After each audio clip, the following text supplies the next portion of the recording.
3-2 to the Nashville Predators, ending their home standoff 1-3. This game, well, the Hawks were the better team for the first 35 minutes of play until they had a 3-0 lead that gets erased because of a coach's challenge calling an offside, even though just the other night they lose because of an offside challenge that the Hawks called that should have been offsides. And then it's a similar situation in this game that ends up leading to momentum this time around for the Nashville Predators. I'm frustrated.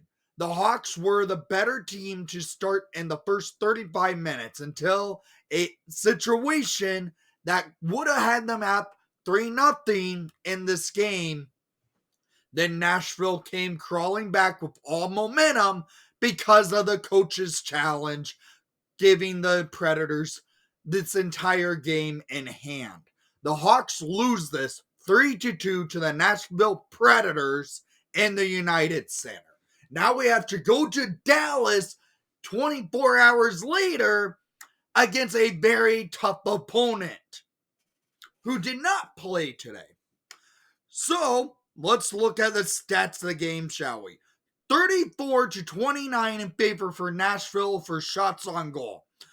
Total shots per period, 10-13 in favor for the Blackhawks in the first. 14-8 in favor for Nashville in the second. 10-8 in favor for Nashville in the third, totaling 34-29 in favor for Nashville. The faceoffs continue to suck for the Chicago Blackhawks. They went 41% at the dot to Nashville's 59%. Power play, horrendous. 1-0 for 5 for the Blackhawks, even though it would have been 1 for 5 if the coach's challenge didn't happen. Nashville going 1 for 5 with a shorthanded goal as well. Hits 21-10 in favor for Nashville. It was this Nashville controlled play in the final half of the game. That's how it played out. So let's look at the goals of the game, shall we? I don't think this review is going to be that long because I'm frustrated how the Hawks played at home in this homestand, because I was at the game when they played Buffalo. That's why there wasn't a review. It was my sister's birthday. I watched the game against Vancouver. That's why I decided not to do a review. And that game frustrated the living crap out of me. And this game ended up doing the same thing. So, let's get into this.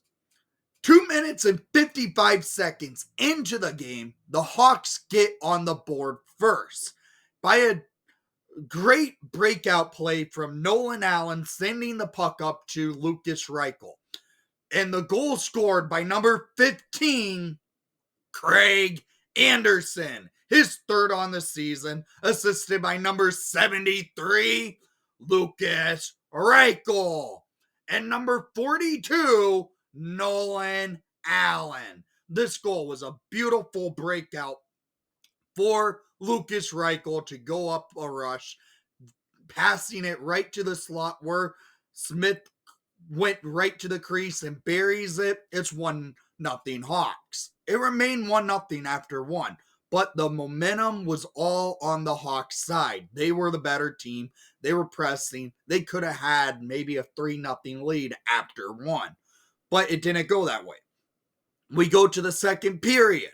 In the second period, the Hawks were battling again. They had the opportunities and they come out buzzing. And well, at 5:14 in the second period, scored by number 98, Connor Bedard, his second of the game, assisted by number 72, Alex Vlasic, and number 5, Connor Murphy, to make it a 2-0 game for your Chicago Blackhawks. And well, we lead 2-0 over this Nashville team who's been struggling to start the season out. But we could have had another goal. About 5 minutes later, on a power play for the Hawks break into the offensive zone on the power play. Bedard with the puck, runs into Teravainen. Teravainen cuts into the offensive zone with Bedard.